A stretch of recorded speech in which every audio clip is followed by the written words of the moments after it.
Cycle racing last graced Indonesian shores. We are back at the magnificent Mandalika circuit. It's round 2 of 2022. It's time for MotoGP.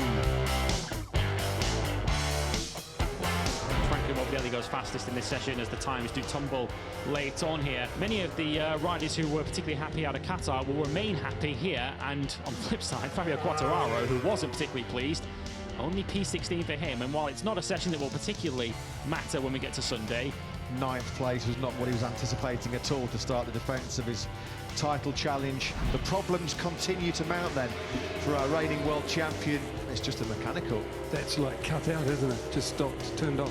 20 minutes of this second practice session remaining then under pretty much clear blue skies, scorching hot skies here. Out of the final corner he comes then, the Frenchman. This is more likely from the world champion, 1:32.570. Fabio Quartararo, despite his earlier technical problems, does indeed go top of the pile. Frankie Morbidelli's gone second, now got a factory Yamaha 1-2. It's a happier looking man on the screen. Absolutely. Fabio Quartararo, smile back on his face, thankfully, because that was much more like it from the world champion. The Yamaha coming to the fore as we suspected they would do.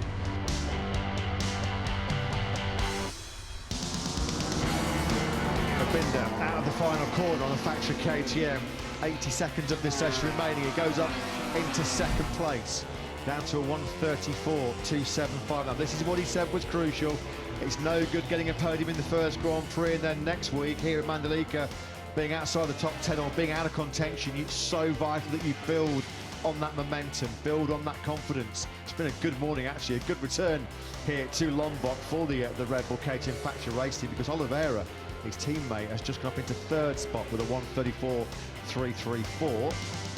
Oliveira over the line then, he does go fastest by 300ths of a second. Well, a good start to what should be his 50th MotoGP start this weekend for Oliveira.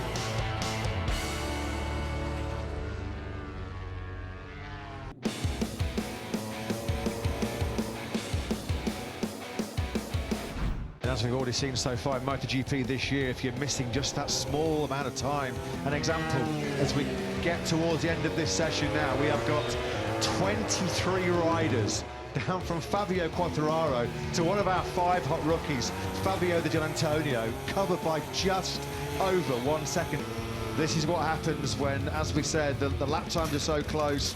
It's such an intense fight in MotoGP when you've got to put it all on the line in time attack mode. The mistakes start to creep in. Now then, Marc Marquez, where is he? Marc Marquez will certainly be desperate for dry conditions when that third practice session gets underway tomorrow morning, because that crash has left him dumped down in 21st place. Most importantly, though, for Marc Marquez and for HRC, he looks like he's okay. Can you believe this? At the end of that second practice session, we've got Pol Espargaro 20th, Joan Mir 21st, Pecco Bagnaia 22nd, and Marc Marquez 23rd. So we're on board with Joan Mir. You can see he's gone out there on a brand new soft Michelin rear tyre. So the Suzuki man, as we expected, he's going for a time attack here. He needs it as well. He's obviously been working a lot on his race pace here this afternoon, hasn't he, Joan Mir? Because he's down in 24th place right now, and the checkered flag is out. It was hard to keep tabs on exactly what was going on towards the back end of that session. It got really dramatic and intense in those final 5 minutes, just as we suspected. Alex Rins is putting up a good late charge. And Alex Rins at the moment is on a good lap, and he needs it because he's right down in 23rd place. We know Joan Mir has gone for a soft tie. It hasn't worked out for Mir. That last lap, that 1:32.106 time, and getting him inside that top 10. Jack, you've got some information on what happened to Pecco Bagnaia late on? Yeah, he came back into pit lane, absolutely furious, waving his arms everywhere, straight into the ear of Davide Tardozzi.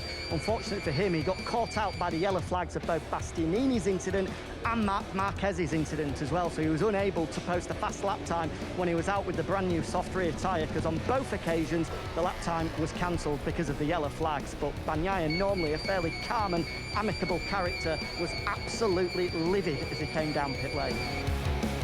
Here's Raul Fernandez, who impressed this morning. Top rookie, 13th on the Tech 3 KTM. Shout out to Remy Gardner. He's just gone up into 8th place. The Australian. That is a brilliant job by him. And Bezecchi.